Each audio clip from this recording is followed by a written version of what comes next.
love Mary J. Blige. She looked like a lot of the girls in the neighborhood that I had crushes on, but I couldn't get.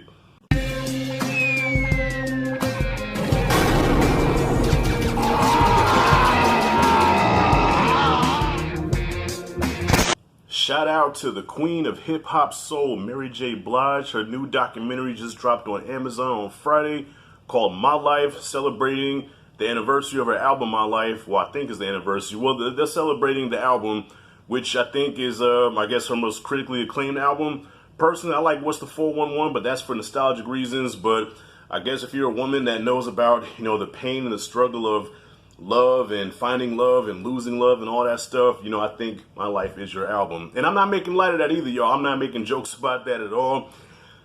Well, honestly, I used to tease my girl cousins back in the day. They used to get their heart broken by these no good dudes, and they just couldn't get over it. So I said, you have the breakup starter kit. You got your Mary J. Blige album, some Haagen-Dazs ice cream, and some alcohol. Help you get over anything. But one of the criticisms I heard about this doc is that it doesn't really go into depth about Mary and what she went through. And so what? Let me tell y'all, this is her story. She shared what she wanted to share. Okay, now to me personally, I feel like she shared enough to where we know that she went some traumatic shit, and there's no need for her to go back and relive that. You know what I'm saying? Because you never know what a person go through and how it affected them. And for her to actually go back and relive that shit, that's too much to ask, man. I mean, some people can do it, some people can't. Maybe it's just too much for her. She couldn't handle it. Anyways, that doesn't take away from this documentary being ill. I love this joint. All right, I love it. I love Mary J. Blige. She represents my kind of woman. Beautiful, sexy, smart, swag, classy, and don't take no shit. Don't get it twisted, Mary, she sang from the soul. She'll cry in her songs, but Mary will fuck you up, okay? This is a round-the-way girl from Yonkers, got the scar on her eye and everything. Don't get it twisted. Mary will love you, but she'll tap that jaw too at the same time. Don't test her. You know what I'm saying? Yonkers did. Let me tell you something. The two craziest motherfuckers from New York is from Yonkers and from the Bronx. All right, don't do that. See, I come from New York, but I come from Long Island. You know what I'm saying? Long Island ain't bitch made either, but I don't think it's on the level of Yonkers or the Bronx. I'm just saying, But anyways, this documentary really just detailed how, well, not really detailed, but it really just, vaguely talks about her upbringing to when she first did an album with Diddy and Uptown and Andre Harrell, who this documentary is dedicated to doing the My Life album, And I actually listened to it a little bit. I listened to the whole thing, but I listened to some of it after I watched the documentary. And I said, wow, this really was a cry for help. She was really pouring her heart out, She really wanted that love that she'd been yearning for. And you just feel the pain in the song. And like, damn, And of course, we all know what happened with her and Casey.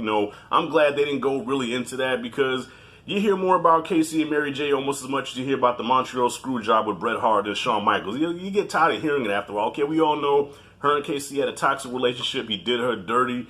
He was the source of a lot of her pain, you know what I'm saying? But it's just good to see Mary on top now, doing a thing, happy. But it is kind of heartbreaking because early on, she says that growing up, when she was a teenager, she said she never smiled because back where she was from, they took that as a sign of weakness. And, if they ever saw you vulnerable, they would hurt you, so she never smiled. And even now, when you see her, when she smiles, it looks forced. It looks like it kind of hurts her to smile, but she does it anyway. So you can see the peace on her, but you can also see that there's still that trauma there, And she always says she's protecting that 5-year-old and that teenager. Like, those are her babies that she's protecting.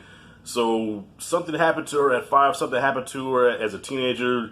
I can just imagine how bad that was. And, like, my heart breaks for people like that, man. Fortunately, I never had to go through shit like that. I mean, we all go through things, but I never went through anything that traumatic, you know what I'm saying? So that's why I can't judge her and say, well, Mary, talk about it. No, you ain't got to talk about shit, especially for the world to see now, one-on-one settings or whatever, cool. But for the world to see, no, let us just see your greatness and what it took to get there, and that's all we need. I'm a fan. I've always been a fan. Mary J. Blige was the beginning of the hip-hop R&B merger, because back then you had hip-hop and you had R&B. R&B was either real soulful or New Jack Swing, and hip-hop was just, at the time it was gritty, it was rough, it was raw. You know what I'm saying? Not like the shit we have now. So Mary J. Blige is one of the first ones, with the help of Diddy. You know, I gotta give Diddy his props. She was one of the first ones to blend those styles and bring that soulful R&B to the hip hop scene. Where a youngster like myself, I think I was in the 7th grade when What's the 411 came out. So I was into hip hop at the time, so you can vibe to that beat, but at the same time appreciate the soulfulness that comes on that beat. You know what I'm saying? And it's like, you know, the old school singers your mom used to listen to growing up when she was cleaning up the house, but put a hip hop beat with it. You know what I'm saying? And she was one of the first ones to do that. I love Mary J. Blige. She looked like a lot of the girls in the neighborhood that I had crushes on, but I couldn't get the swag, that New York shit. You know what I'm saying? I love sexy New York chicks with their accents, man. I don't know. I love a nice New York accent. And I used to love the Southern accent, but I think I've been down here too long. So now when I hear that country accent, I'm like, oof. I'll probably get some flack for that. I don't care. But anyways, if you're a fan, check out this documentary. I think you will love it. And if you've seen it, let me know what you thought about it. I really dug it. You know what I'm saying? And I just want to give Mary a hug and pray she don't punch me in my mouth, because like I said, you can look at Mary, you can tell she'll show you love, but if you try her, she'll punch you in your fucking face. And that's it, and that's all. If you like and did this content, hit that like and subscribe, notification bell in the corner. This is Rashad G signing out. See you in the next video.